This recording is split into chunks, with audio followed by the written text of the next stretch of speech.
I'm not You gonna asking me, and you personalize make it. $1 million. How could you-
Today's Thursday, January 16th, 2020. This is Roland Martin Unfiltered, broadcasting live from St. Louis, Missouri. On today's show, we will talk with Circuit Attorney Kim Gardner. She, of course, has been giving folks hell here, and she's also fighting back, filing a federal lawsuit saying there are forces in this city impeding her progress to do her job. We will talk with her live right here on Roland Martin Unfiltered. Also today in Washington, D.C., lots of drama there as the impeachment proceedings, actually the trial of Donald Trump, begins today as the House lays out their case.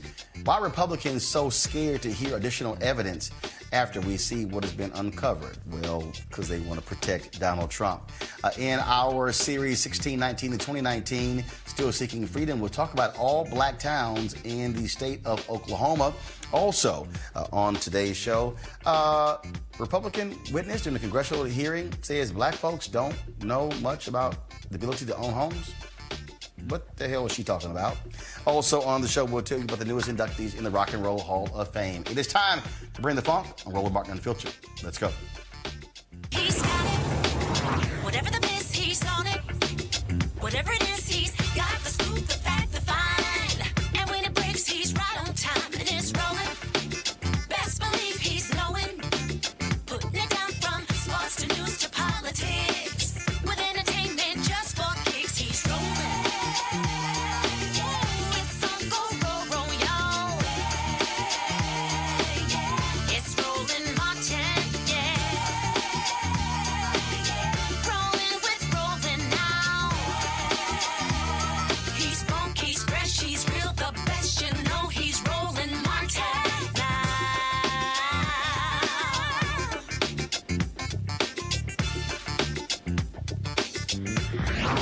Martin.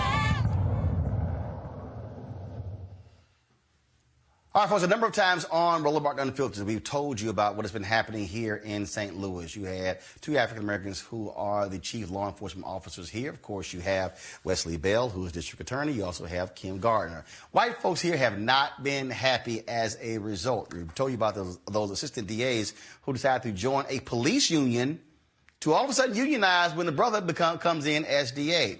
Then, of course, Kim Gardner has been fighting folks over the Lamar Johnson case, trying to get this. Look, she's established that he did not commit this crime. Attorney General of the state, others stopped him from doing her job. Well, Earlier this week, we told you about the federal lawsuit that she filed against a number of entities using a law that goes back to 1871. Well, of course, I was here in St. Louis for the MLK program sponsored by the St. Louis Urban League and St. Louis University, as well as the company Centene Corporation. So, being here, why not talk to Kim Gardner? She joins me right now on Roland Martin Unfiltered. How you doing? How you doing? Thank you for having me. Glad to have you here. So, when were you first elected? 2016. Okay, so it's been 4 years. It is as if you have been under this continuous assault, fighting with folks, having to go to court just to do the job you were elected by the people to do. Well, I mean, when you're a reform-minded prosecutor, as we are the rare, I was the first African-American female ever to be elected in the circuit attorney's office. I was the first African-American in the St. Louis region. So when you are the first, you have challenges. But this is why this lawsuit is so important, because day one, there has been a powerful few who have decided to silence the will of the people, and that's what this lawsuit is about. And even before you filed this lawsuit, I mean, you know, this back and forth, questioning whether you had jurisdiction to do the job that the previous attorney was able to do unimpeded. I mean, it's funny that, you know, when you hear other reform-minded African-American female prosecutors talk about somehow our discretion is always criticized. It's always kind of how do we have to ask for permission to do our job? And it's kind of important to note, why is it that when this office existed since 1871, a prosecutor's discretion has been so important to the local jurisdiction? No one has tried to impede or usurp that discretion, but now all of a sudden when you have reform-minded prosecutors, are we so comfortable to try to chip away and take their discretion? And it's not just, frankly, people in this city who are doing that. You've had Attorney General William Barr, who has gone after reform-minded prosecutors. Donald Trump has done so as well. Them essentially saying that that y'all are the problem. You're going to cause an increase in crime across the country. So you now have, again, the Attorney General of the United States and the President questioning whether or not you should be able to do your job. What's as much as devastating as that is for them to even say and signal to reform-minded cities who have reform-minded prosecutors that somehow, like you said, that we are creating the violence in our communities. They're saying that if the communities that elect us do not back down with the reform efforts, that somehow we should be afraid of having police protection. And that's why this lawsuit is so important, because this is talking about silencing the will of the people who want reform in the city of St. Louis and around this country, and there are different tactics that are used to stop that. So when you decided to file this federal lawsuit, there are entities that you laid out who are blocking. Why did you cast such a large net? Because I think in St. Louis particularly, we are the ground zero for the reform efforts and the reform conversations post-Ferguson. And it's also disturbing that we actually have the first African-American circuit attorney, as well as now prosecuting attorney Wesley Bell in the county. But it's also important to note that this ground zero of reform conversation is not happening in our region where we started the conversation. And we have a small few of individuals who have gotten together to collectively stop reform efforts. And this suit is not just about Kim Gardner. This is about any reform-minded prosecutor who happens to be elected, who says that you have a group of individuals who want to stop that reform. And this can be used not only in St. Louis, but around this country. The mayor's spokesman has said that your lawsuit is meritless. The city says they'll be vindicated. You've laid out a variety of people, the St. Louis Police Officers Association, and a number of others. For folks who don't understand, I mean, you know, what are some of the things that they have been doing to thwart you from doing your job? Well, first of all, I want to speak to that. The mayor's spokesperson said it was frivolous, which is different. And that's why we have an adversarial proceeding who will make that determination of whether this lawsuit is frivolous. But we have, actually, the Ethical Society of Police yesterday came out and stated that there is racial instances on the police department that need to be weeded out. There are sentiments of Jeff Rorta, who is the SLPOA union business representative, who has stated time and time again, I should be physically removed, and basically said to the other African-American female prosecutors that we need to go back to our respective jurisdictions. So this type of racial divisiveness that has been allowed from day one to continue, it builds the growing mistrust with the whole criminal justice system. And what is at stake is people in the community in which I represent, they feel like the system is rigged. And so we have to, as prosecutors, as the people, enough is enough. And that's why this lawsuit is so important. We have instances where we have a Luther Hall, an officer who was undercover during the Stockley protests, who was beaten, and it characterized in his lawsuit, I can't speak to that because I haven't seen it fully, that he was beaten like Rodney King. And he's an African-American police officer. He was undercover, so they didn't know who he was. So we have some issues. I'm not saying that every hardworking men and women in the St. Louis Metropolitan Police Department is racist, but there are some issues where there are individuals that have done some racist things, like the Plainview Project. We also are in the news for that, where we had 20-something officers who had put out on Facebook certain racial, homophobic type of Facebook messages. That is a problem. And I ask the people of the city of St. Louis want us to, one, hold officers and anyone accountable who breaks the law. And this suit is about equal protection for everyone under the laws of not just this state, but this country.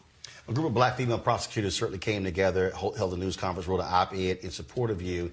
And folks, check this out. So Marilyn Mosby's office, she's the Baltimore State's attorney, they released this audio recording after they held a news conference earlier this week of one of the most vile things you heard, targeting her because she dared to stand up in support of Kim Gardner. We're going to play this for you, so listen to this, folks, and just be aware of the language you're about to hear. How dare you come to St. Louis and say you got the back of that lousy bitch, State's Attorney Kim Gardner. She is just like you. That's why, birds of a feather, bitches. That's what you are. You hate cops, you hate white people, you do everything you can to give all the blacks who are criminals every benefit of the doubt, but everybody else is suspect. Black lives only matter when a white person takes it. You blacks can kill each other all you want. In fact, I think that's the grand solution. We need to start driving around the ghettos and just dropping boxes of bullets on every street corner. Let them take each other out. Things were much better in this world, in this country, when everybody stayed in their own goddamn neighborhoods by dusk. There's only one thing worse than a fat-ass, empowered black woman. That's a fat-ass, empowered black woman who's got public reins in her hands. If we'd known you all were going to be this much trouble, we would have picked our own fucking cotton. Marilyn Mosby released this statement. She said, the voicemail I received after my trip to Missouri to support Circuit Attorney Kim Gardner was outrageous, but not surprising. Kim knows that people in positions of power also think like this. These are the types of attacks we encounter every day as women of color in a position of authority. And I travel to St. Louis because this is the unfortunate experience of black female prosecutors everywhere. It's deeply disturbing that in 2020 we still have to experience such blatant racism, but this hateful rhetoric only strengthens my resolve to continue fighting for justice and working to undo the blight of mass incarceration and its impact on communities of color. Have you had to endure these type of voicemails and calls since you've been in office? Yes, it's unfortunate that for African-American female prosecutors that this is a normal occurrence for us. I've been called everything under the sun. I've been called racial epithets that I've never even heard of. I was stopped on Christmas Eve because I had no lights on. I was held for over 15 minutes. And it's what we are facing is even different from our other colleagues in the reform movement who are similar race and their different gender. So that is an issue that we as African-American female prosecutors, unfortunately, we have these day in occurrences.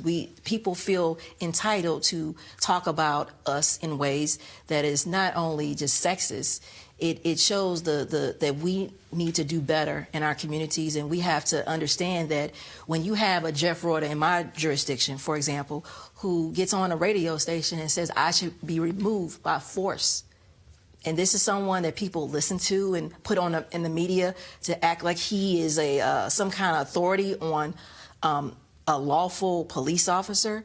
He is a fired police officer for making a false police report. So he is not credible at all, but that is somehow someone that they turn to, some people, not all people in the police department, but he is the business manager. I asked why. Why is he's there? He's so racially divisive. He says all kind of things unchecked without any repercussions. But what is at stake is I know individuals who say we can't get a fair shake in the criminal justice system. It makes it difficult for prosecutors to hold anyone accountable that preys on their community when they don't trust the whole system. It's not just police, it's the whole system. And his words cause more harm for police officers who put their life on the line every day to do the job, to protect and serve. And there's a lot of good police officers, but we cannot allow the powerful few to do these things. We cannot stop the reform efforts that the people of the city of St. Louis and now St. Louis County have said we want. And that's why this suit is so important, because it is in Missouri, 1 in 3 African-American men will have some kind of brush with the criminal justice system. We have in this state alone, 91% of the people stopped and searched in this state are African-American or people of color. We also have a police statistics that came out in 2016 by the Ethical Society of Police saying over 80% of the arrests in our jurisdiction alone are African Americans or people of color. So tell me, we have to do better. We must do better. It's about justice. Last question. Do you believe that they're trying to force you to resign? And obviously, you're not going to give them that satisfaction. What they're trying to do is intimidate. They're trying to make an example, because this is what they're doing, and that's why this suit is so important. This is saying if you try to reform the system and you go against the status quo, we will make an example. We will make you an example of a night ride, and we know what that is. How dare you try to implement the reforms that the people put you in place? So it's not about a Kim Gardner, whether I'm here or not, and hopefully I am here.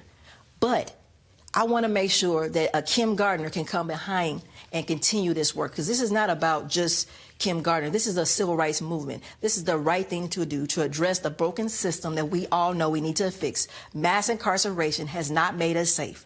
We need to look at how we are smart on crime, not just tough on crime. And we do not have a good track record of locking everybody up. Kim Gardner. Thank you so much. Appreciate it. Appreciate Thanks you. a bunch. Thank We'll you keep covering for having this. me. Thank All right. you. Thanks a lot. I appreciate you. I want to go to my panel there in D.C. Julian Malveaux, of course, President Emeritus of Bennett College, also an economist. Dr. Greg Carr is Chair of the Department of Afro-American Studies at Howard University, and Kelly Bethea, a communication strategist. Julian, I'll start with you. We have seen the attacks on Aramis Ayala in Florida, Marilyn Mosby in Baltimore, Kim Foxx in Chicago, Kim Gardner here. You've put in Larry Krasner in Philadelphia. As I said, Attorney General Barr, even Donald Trump, they have put a bullseye on progressive prosecutors. This is what we can expect if Donald Trump gets 4 more years. You know, the issue, Roland, is that we have seen the unequivocal differences in the way that, basically, the way that law enforcement is imposed. So when the sister you're talking to, when any of us are dealing, what we're seeing is the differences, the serious differences. And so while on one hand, you say, let's have law and order, on the other hand, you have a differential law and order. And as she said, when we have people of color, women of color, black folks of color coming in as basically attorney generals, as prosecutors, they don't have the leverage often that others do. So I am really grateful for this opportunity to lift this sister up. But even more than that, I think it's really important for us to look at what has happened in our community to the way that people, especially young people, Roland, especially young people. We have people who are 16 and 17 years old who are in jail for life excuse my language, for bullshit. And that's because Got it. that's what folks can do. So forgive me for going on a little longer, but I just really do. This is frightening. It is frightening. And it's also affirming that this sister and so many others are dealing with this. Gotcha. Kelly, again, what you mean, these are black women, largely black women in many of these places, who they are targeting, and as Kim Gardner said, they are trying to intimidate them. And thankfully it's not working.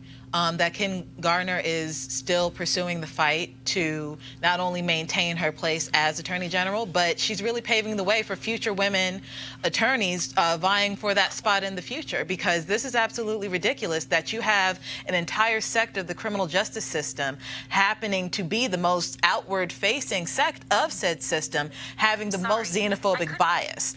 That is not only troubling, it should absolutely be eliminated. You can trace back this kind of bias to, honestly, the origin of the police department in St. Louis. One of them being the fact that they were, there to hunt the enslaved and, perpetuate racial biases and uphold Jim Crow laws. So this isn't necessarily surprising to me in terms of the history of the racism with this department, but it is troubling to me that it is now 2020 and it's still being perpetuated generation after generation after generation. I commend Kim Gardner for fighting the good fight down in her jurisdiction, but I also commend Marilyn Mosby for standing by her sister-in-law and making sure that she is supported not only in that jurisdiction, but honestly nationwide. But we all have to surround these This people. is, one second. Hold on. Greg Carr, again, Kim Gardner's been here since 2016. First of all, they even challenged appointed special prosecutors to investigate her when she investigated Governor Eric Greitens, who was forced to resign when it came to some pictures he took of a woman he was having an affair with. And to see people challenging the authority of an elected DA, that's what she is, a circuit attorney. She's the DA of the city of St. Louis. Wesley Bell is the county. What they are saying is, guess what? Oh, you're black? No. You're not going to get to be able to enjoy the power of the office like others did. Well, that's exactly right, Roland. And I want to add my commendation to what Dr. Malveaux and what Sister Bethea said. Really a whole lot of respect for Kim Gardner. Shout out to her alma mater, Harris Stowe, founded in 1857. 1857, the same year that the university she graduated from was started, Roger Taney said in the Dred Scott decision from the Supreme Court that Dred and Harriet Scott and their two little girls in St. Louis had no rights that white people are bound to respect. And from 1857 to today, that remains the case in white supremacist America. The glorious thing about our sister, the circuit attorney for the city of St. Louis, is that she is fighting with both fists balled up.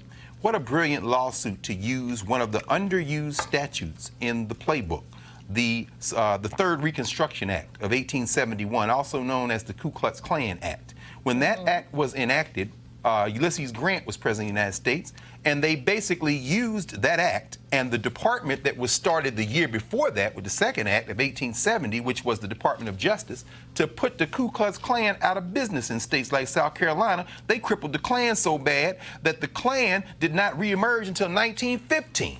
Now, what's the lesson we should learn from this? The Ku Klux Klan Act was enacted in part, the one that she is using now in this lawsuit with the 14th Amendment and other pieces, was enacted because they were going around the country trying to stop black people from voting through violence. Once we get the ballot, we can now advance to the next issue. This is where I'm going to close. Once you voted, once you put these powerful black women in place, now we get down to the real issue. The real issue isn't voting, although voting gets us to the real issue. The real issue is that some of these Klans people, like that woman who called up, much respect to her, because you've dropped all pretenses now. This was never about democracy. This was about power. And sister, we back you. We're in front of you. We're on both sides. And let's just get it down, drop all our gloves, and fight. Because this thing ain't never going to have any shared understanding of democracy. And Thank you, is so, Sister Gardner. Roland, this is so And that is the thing that I need people, and that's the thing I need people to, one second, hold on. And that's the thing I need people to understand. that when I state on this show, I said this when Obama was elected, that the election is the end of one process and it's the beginning of another.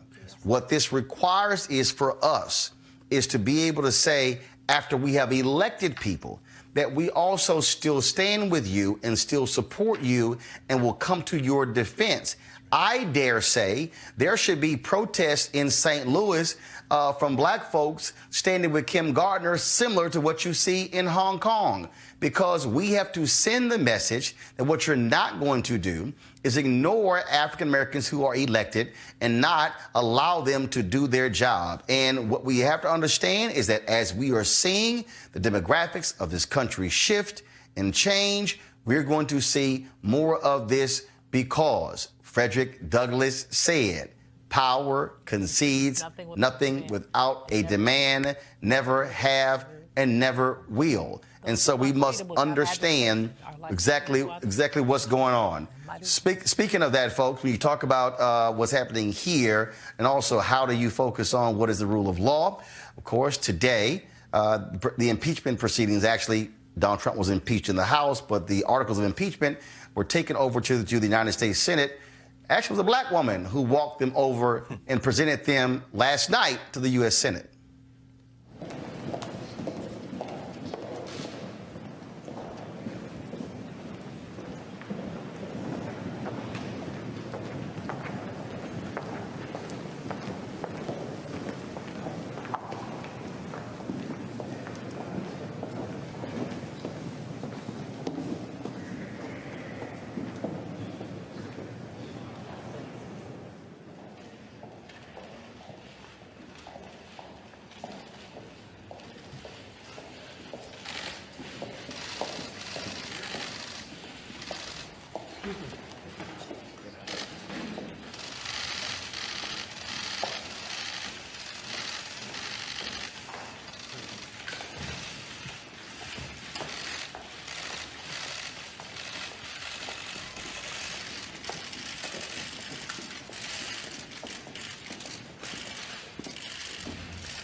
Of course, that sister, her name is Cheryl Johnson, and she presented the articles of impeachment, 1,416-word document, to the United States House.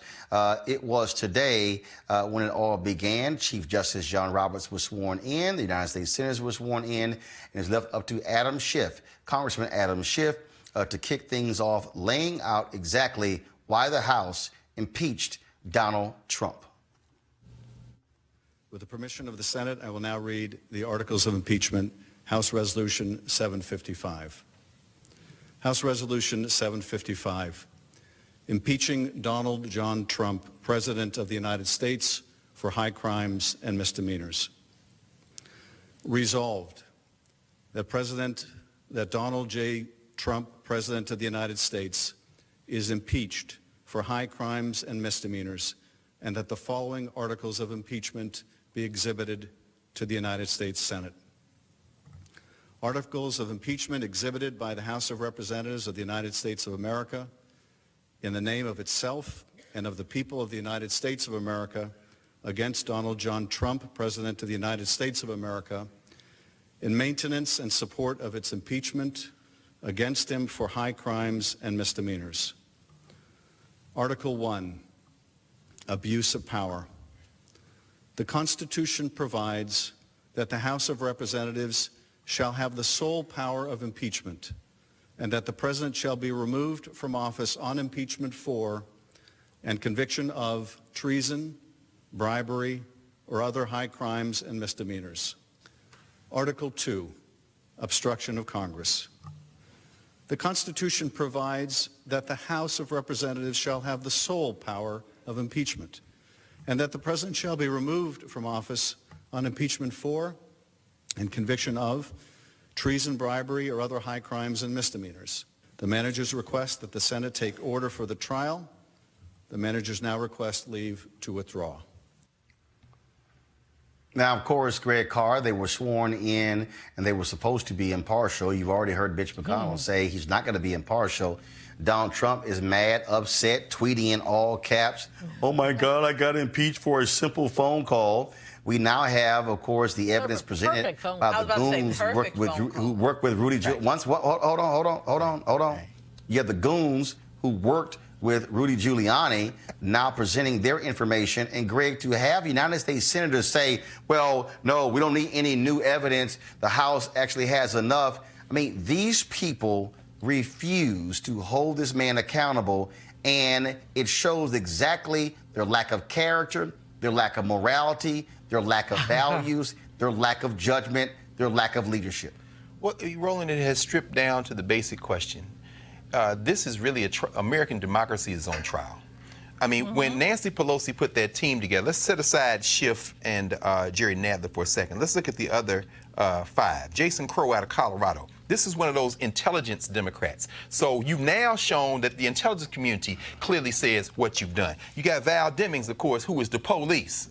Let's be very clear about that. This sister's like, because you got the serious sister. Then you got Sylvia Garcia out of Texas, who, again, you got the Latino in the coalition. She also is a graduate of Texas Southern Law School. And, of course, Akeem Jeffries. And then Zoe Lofgren, who goes all the way back to the Nixon piece. So she's got her team. Basically, what she's saying is, any rational human being in this country, this is an open and shut case. So what are y'all doing? As you said, when John Roberts walked over there this afternoon, who looked like he lost his last friend before he put the robe on to swear him in, the minute he got up, took that oath from Chuck Grassley, the oldest piece of architecture left over there, this white supremacist out of Iowa, he turned around and swore those senators in.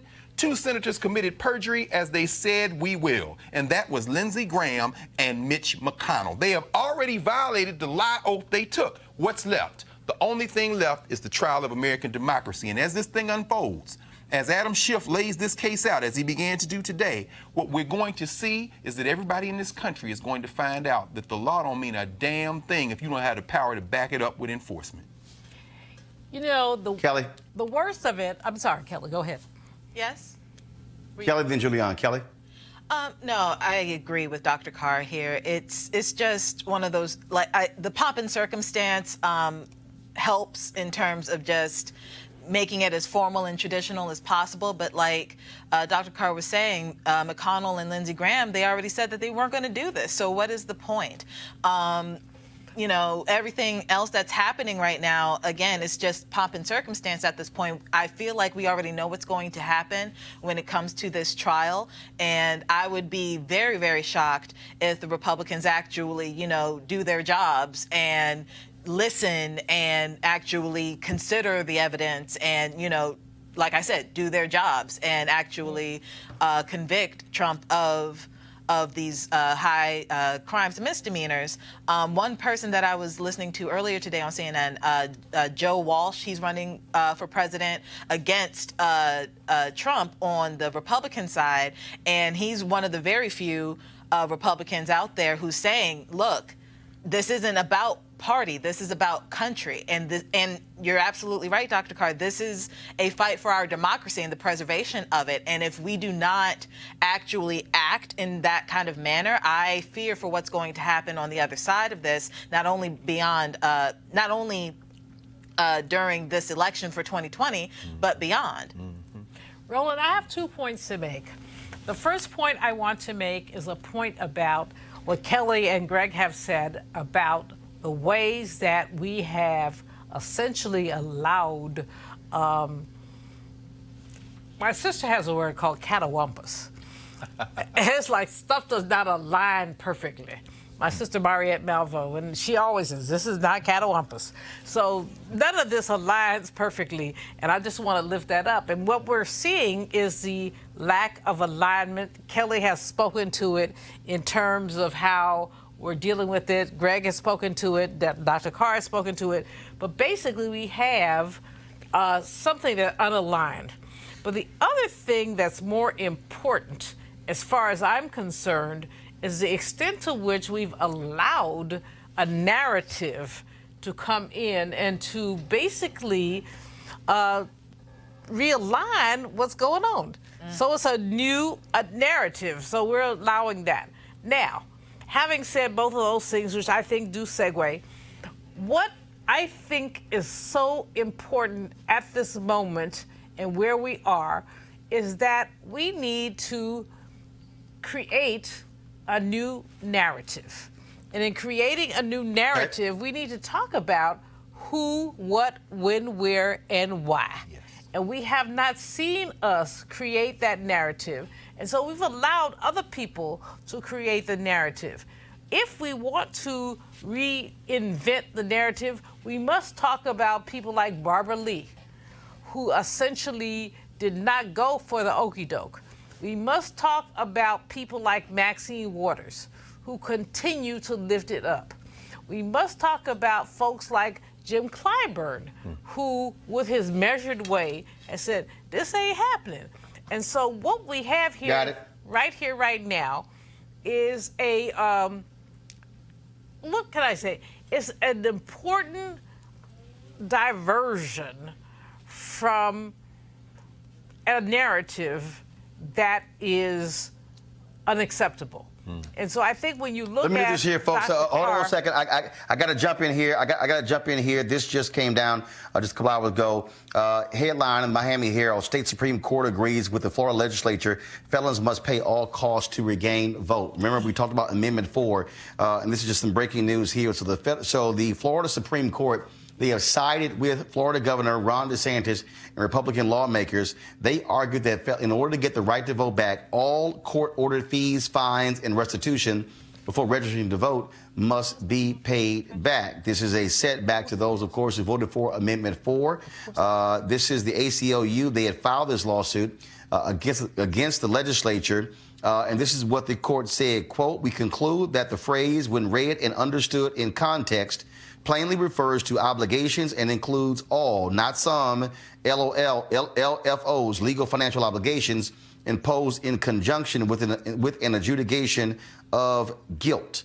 And so, again, many believe this is going to undercut a lot of Amendment 4, which passed by 2/3 of the voters. But also keep in mind that in terms of the number of people at this impacted, it actually is a very small number in terms of the folks who have significant fines paid back. But it also goes to show you, Kelly, this is what happens when Republicans, they are scared to death of change. And they were scared to death of Amendment 4 and what would happen if upwards of 1.4 million people got the right to vote back.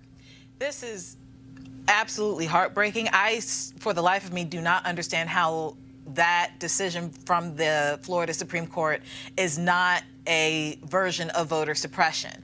If the whole point is to rehabilitate prisoners, when they come out, they should have their citizenship back. It shouldn't have been taken away from them in the first place. But, you know, for all intents and purposes, they should have the right to vote back. They should have every right bestowed upon an American citizen back, and that includes the right to vote. You should not have to pay to vote. If it were somebody, you know, not in jail and you just said, hey, you got to pay all your legal fees, it doesn't make any sense to me. Can you imagine if you had somebody on child support and they are, you know, owed in arrears, and you're saying, I have to pay everything back in order to vote in this local election or national election or statewide election? That doesn't make any sense to me, because your money shouldn't be tied to your citizenship. So, you know, Florida, get it together. But, you know, it's not about... But here's the thing, Greg. What's important here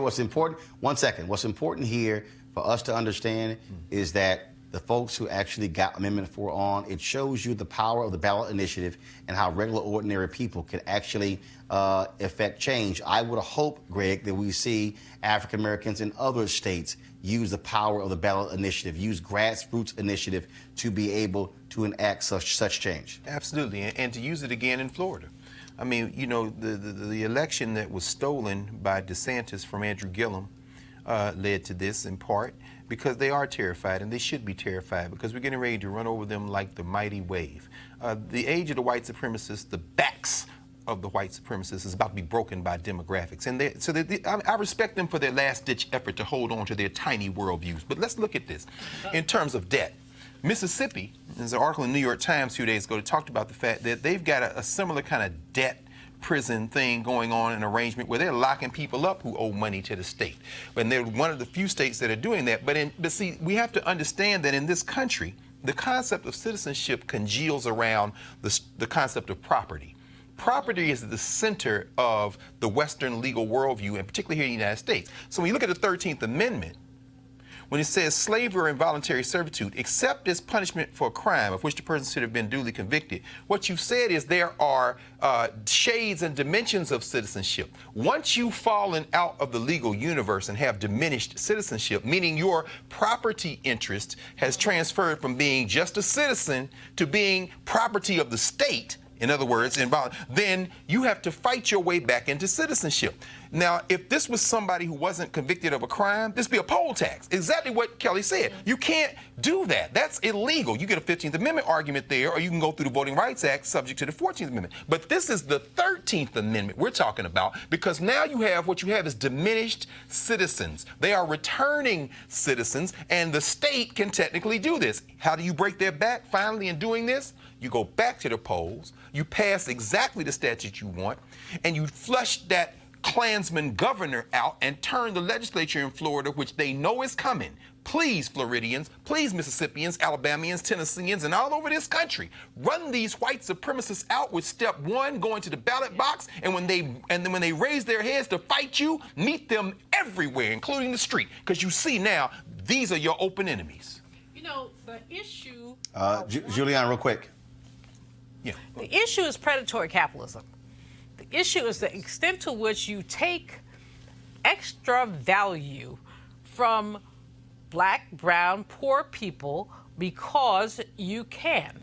And so when you look at some place like Florida, in terms of what's happening with people who have been essentially not exonerated, but essentially told they can vote, when you look at our prison industrial complex and the ways that people basically have their voting rights, working rights, other rights extracted, we don't talk about that enough. I mean, there are words that people, black and white people, won't use.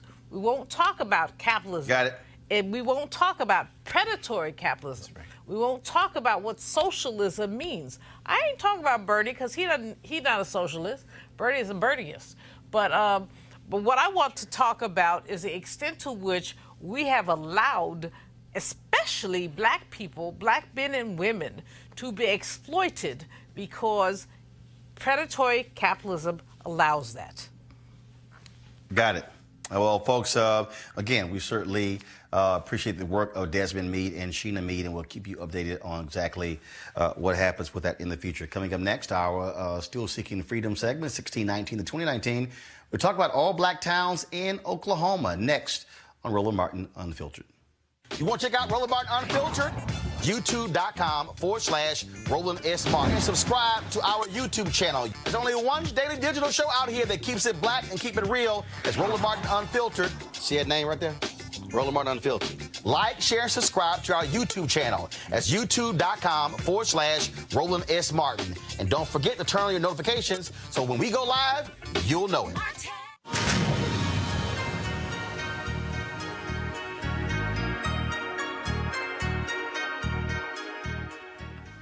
All right, folks, from 1865 to 1920, African Americans created more than 50 identifiable towns and settlements. 13 of them are still alive in Oklahoma. These all-black towns represent a unique chapter in American history, according to the Oklahoma Historical Society. No other place in the Deep South or the Far West had more African American men and women come together to create, occupy, and govern their own towns. Joining me right now to discuss this is Hannibal Johnson. He is the chair of the Education Committee for the 1921 Tulsa Race Massacre Centennial Commission. And Hannibal, this is something that I think, we know about the movie Rosewood. I know that there are towns in Texas. Barrett Station is one of those towns. There are places in Virginia where this happened. And so, I mean, these were places that were built from the ground up that black folks started and controlled. That's absolutely correct. One of the more interesting notions at the end of the 19th century, the beginning of the 20th century, was that if African Americans could simply prove their industriousness, their ability to be self-governing, then white racism would abate. And that sounds fanciful by 2020 standards, but that was a real philosophy promoted by the likes of Booker T. Washington and others. So part of the impetus for these towns was to be self-governing, to prove independence, to escape the hostility that folks faced in the Deep South, and to thereby help abate the kind of rigorous and vicious white racism that existed more generally. Also, Oklahoma was an important part of this development because the perception that Oklahoma was a place rife with economic opportunity because of the abundance of land. Oklahoma becomes a state in 1907. Prior to that, it was Indian Territory. And one of the unique features about the black presence in Oklahoma is the fact that the so-called 5 civilized tribes, the Cherokees, the Muskogee Creek, the Seminole, the Choctaw, and the Chickasaw, they were all slave-holding tribes. So on those famous marches to Oklahoma, those trails of tears, were a number of black migrants who were affiliated with those 5 tribes, many of them affiliated as enslaved persons. All the tribes sided with the Confederacy during the Civil War, and after the Civil War, executed treaties with the federal government that required that they free their enslaved Africans and incorporate them into the tribes, and all the tribes did that with the exception of the Chickasaws. And when you think about this very unique history, some of these towns are still active and alive today. Do you still see the presence though of African Americans governing those places? Yes, in some of the towns, the premier town in Oklahoma has been and perhaps still is Boley. So Boley was founded in 1903 and still exists as a much smaller version of its prior self. Boley at one point boasted 5,000 residents. Now it's about a tenth of that. And the supreme irony in Boley is that one of the larger employers in the community is the John Lilly Correctional Institute, a prison. And guess who is well represented in the context of that prison? Some of the very African Americans who ostensibly sought to escape the kind of restrictions on their liberty in the Deep South. That's part of the reason they migrated to Oklahoma in the first instance. But the black towns that exist, about a dozen or so today, are small communities struggling to survive, struggling to secure the kind of infrastructure that will sustain the town, and ultimately struggling with maintaining young folk. Young folk who grow up in these towns, they want to wind up in the metropolitan areas of Oklahoma City and Tulsa, and really have little interest in staying in these towns. So the towns really struggle for survival. One of the things that the towns have been doing is working together to create a cultural tourism experience. In other words, to leverage their rich history such that people who want to engage around history, and there are people like that all around the United States, and actually see the remnants of these towns, can come to these communities and ideally contribute financially to the health, well-being, and sustainability of these communities while they're there. Greg Carr, you got a question? Yeah, and first of all, Brother Johnson, thank you for your work over the years. I mean, your book, Black Wall Street, the book you did on Greenwood, and I think it was Acres of Aspiration, where you write about these towns. I mean, just thank you. I don't know if you got a chance to see the HBO recent mini series Watchmen, which begins with Tulsa and kind of runs through the thread. Just out of curiosity, what do you think a show like that, putting Tulsa at the center of a kind of a futurist narrative, does for spreading the word about what happened in Tulsa? Well, I think most people I've talked to found that the opening scene, that sort of 5-minute segment, that's kind of a reenactment, reimagination of the massacre, is quite compelling. So when I see something like that is based in truth, based in fact, I hope that it encourages the viewers to actually seek out the actual history. I appreciate the artistic license that was taken by Watchmen. It brings in viewers, but I want those viewers to actually go back and look at the actual history and understand that history is not past, history is present. So there's a legacy in the Tulsa community today based on what happened back in 1921, almost 100 years ago. Thank you.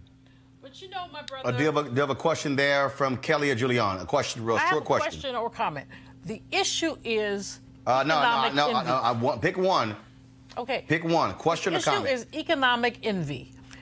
The fact is that when I looked at the governor of Oklahoma's report on what happened, one of the conclusions was that too many N-words, and it was not the Negro word, had too much money. So how do you begin to reconcile economic envy with the story that you're telling? Go right ahead, sir. And I think you can look at the sort of the economic dynamics in two ways. There was envy on the individual level because white supremacy prevailed, so poor white folks wondered what those N-words across the tracks were doing with fine cars, fine homes, jewelry, et cetera, et cetera. So that's on one level. On the other level, the Greenwood community, the black community, the black Wall Street community in Tulsa abuts downtown. It's about a 35 square block area historically, and it was desired by industrial interests and railroad interests. So there is some evidence that there was an effort afoot to remove the black population, push them further north. That's why some people, when they look at these events, they see not so much a riot, not so much a massacre, but a pogrom, an intentional removal of a population from their homelands based on surreptitious grounds. And so repairing the economic Kelly, do you hold 1 second? Yeah. 1 second. Go ahead and finish. Go ahead and finish.